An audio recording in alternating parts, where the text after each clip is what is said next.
Nah, pemilu 1977.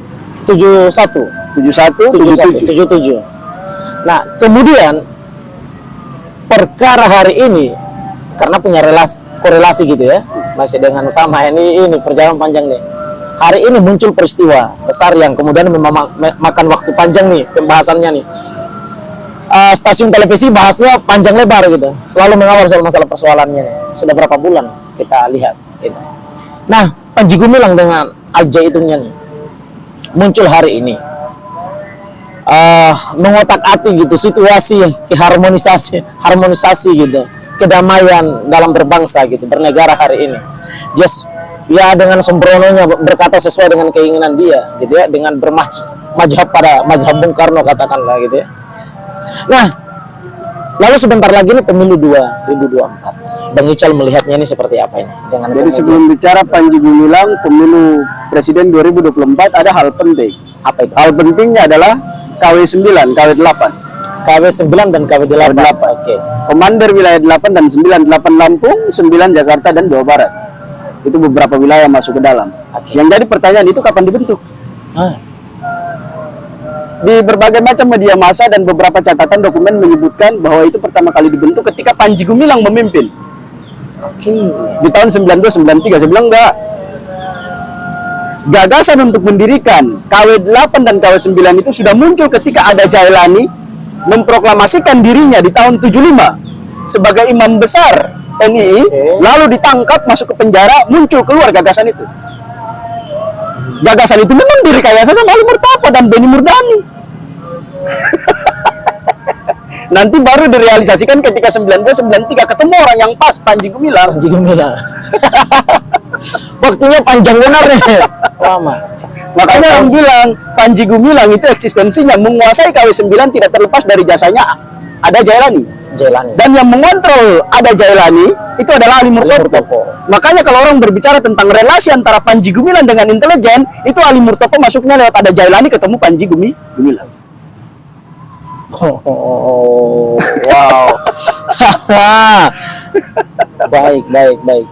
Nah, sekarang apa relasinya dengan pemilu 2024? Dengan pemilu 2024 mengulang peristiwa tahun 1971 tahun 1977, mengulangi kembali peristiwa 1971 dan 1977. Oke.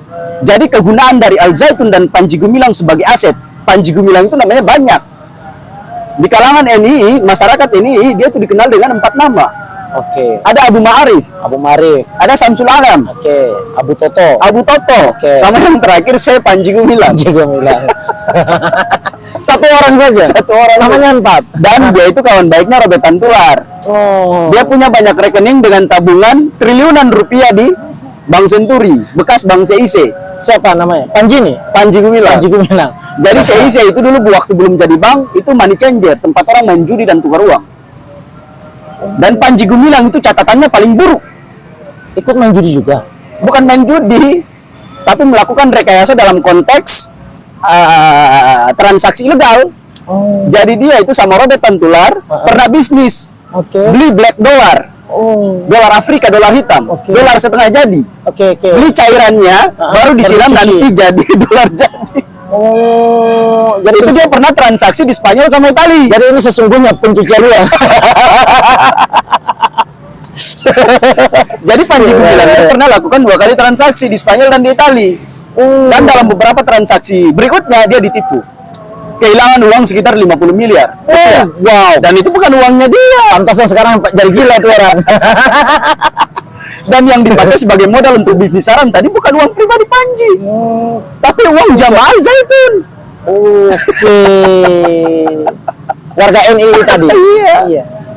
Yang diambil dan ya dilakukan dengan cara-cara yang tidak baik. Makanya dikatakan seperti itu. Nah, sekarang apa relasinya dengan pemilu? Saya bilang tadi mengulang peristiwa tahun 1971-77. Jadi Al-Zaitun dan Panji Gumilang dalam konteks pemilu 2024 mengulang tahun 71-77 itu dijadikan sebagai alat. Alat untuk mereduksi, untuk menurunkan keyakinan umat Islam terhadap Islam. Lewat apa yang dipertontonkan oleh dia sekarang. Jadi membuat masyarakat ataupun kaum muslimin itu kemudian ragu atas Islamnya sendiri, atas keislamannya sendiri. Ini black campaign. Oh, wow, oke. Itu contoh seperti apa tuh? Jadinya ragu sendiri gitu. Maksud, jadinya melakukan perbandingan bahwa yang mana yang benar nih, agama yang dijalankan. Jadi seolah-olah orang yang mau mendirikan negara Islam, itu modelnya seperti Panji Gumilang. Ada satu cerita menarik sekali. Ini kesaksian dari ibu yang menitipkan anaknya di pesantren Az-Zaitun untuk belajar. Ketika libur pulang ke rumah, kerudungnya, bajunya ada yang kotor, diambil dari tas sama ibunya dicuci. Dilihat sama dia, "Bu, kenapa pegang baju saya? Bukan kafir." Wah, itu najis nanti baju saya. Ibunya marah, "Kenapa sampai bisa bilang saya kafir?" Ya, semua orang yang hidup di wilayah yang belum dibayat oleh seorang khalifah itu dikategorikan sebagai kafir. Seorang syekh. Gitu ya. Ibunya nangis tuh. Artinya apa? Saya dapat. Artinya apa? Pesan yang disampaikan oleh perempuan tadi seperti pesan yang disampaikan oleh Panji Gumilang. Bahwa pemerintah Indonesia adalah togut. Orang yang hidup di wilayah seperti Indonesia dengan basis pemerintahan yang tidak menerapkan syariat Islam secara utuh. Syariat Islam secara utuh itu bukan syariat Islam sebagaimana mestinya, tapi syariat Islam secara utuh sesuai dengan perspektif Panji Gumilang. Itu disebut sebagai orang-orang kafir. Ditarik relasinya dengan isu NII. NII adalah sebuah institusi, sebuah gerakan yang dideklarasikan oleh Kartosuwiryo. Tujuannya adalah untuk mendirikan negara Islam di Indonesia. Negara yang basis aturannya adalah syariat Islam, mengatur kehidupan seluruh masyarakat Indonesia dengan 4 hukum: Al-Quran, As-Sunnah, Qiyas, dan Ijma. Jadi awal tujuan utamanya itu baik itu. Baik. Kan ada efek sejarahnya ke Panji Gumilang ke Az-Zaitun sekarang. Nah, sekarang kalau Panji Gumilang cita-citanya adalah mendirikan negara Islam, ditarik relasinya dengan isu NII, kan? Yang orang mau baca adalah mau dirikan negara Islam. Dan ketika setiap orang mau yang mendirikan negara Islam, ketika melihat perilakunya Panji Gumilang, nah, negara Islam yang mau dibangun oleh Panji Gumilang itu prakteknya seperti ini nih. Formatnya seperti ini nih. Dengan basis pikiran yang seperti ini, dengan basis perilaku yang ekstrim kayak gini nih. Jadi dengan basis tingkah laku yang radikal kayak gini nih. Jadi ini untuk mengcounter juga gitu. Nah, isu besarnya adalah Anies Baswedan. Anies Baswedan apa tuh? Simpati besarnya adalah umat Islam. Di saat yang sama, pemerintahan yang ada sekarang yang berambisi untuk hat-trick itu, PDIP itu udah dicaci maki sama masyarakat.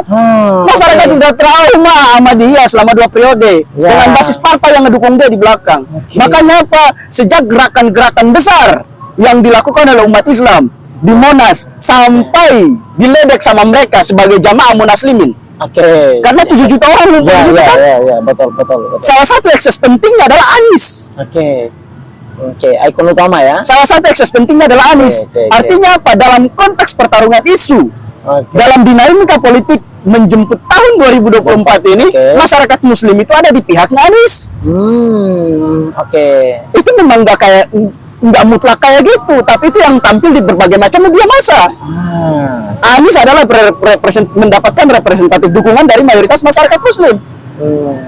Nah, di saat yang sama kekuasaannya melihat bagaimana caranya saya bisa memburukan kekuatan politik umat Islam yang sudah mayoritas nempel pada Anies tadi. Panji Gumilang, kita bikin ribut.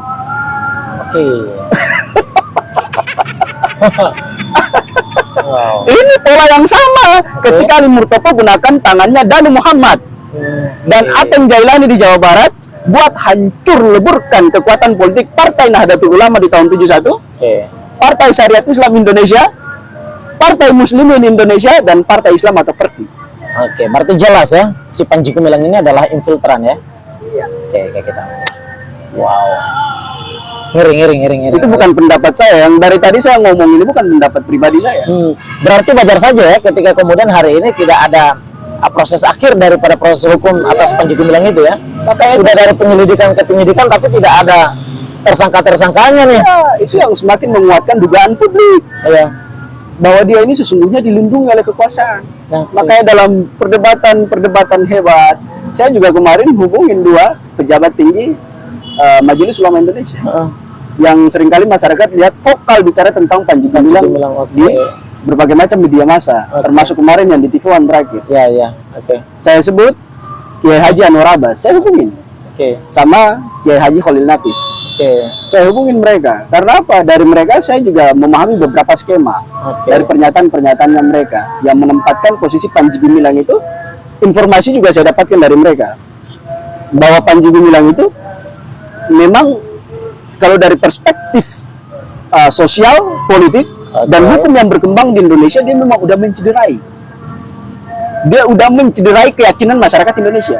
Karena bertentangan dengan perasaan, bertentangan dengan keyakinan, dan bertentangan dengan pola pikir mayoritas masyarakat Muslim yang ada di Indonesia. Di saat yang sama dari segi syariah, dia juga memang cenderung mengajarkan ajaran-ajaran yang memang bertentangan dengan ajaran-ajaran Islam. Iya, betul.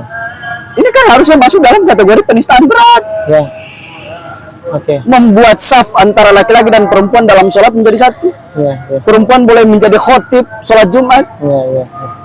Oke. Dengan dasar rasionalisasi apapun, itu pendapat pribadi dia. Tapi ini merupakan bagian dari rangkaian ibadah umat Islam yang sudah punya syariatnya, nggak boleh diganggu gugat. Ketika ada orang yang mendobrak itu masuk dalam kategori penistaan. Ya, betul. Karena berupaya untuk membuat hukum baru gitu ya. Iya.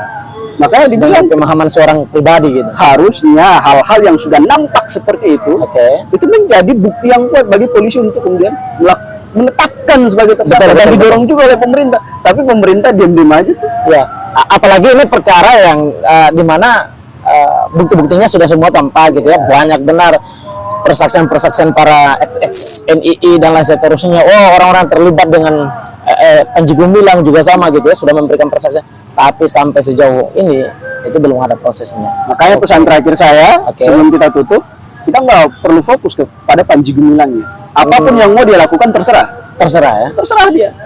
Karena seberapa kuat pun kita berteriak, nggak bakal ada proses penegakan hukum yang menjamin kepastian dan keadilan dalam konteks ini.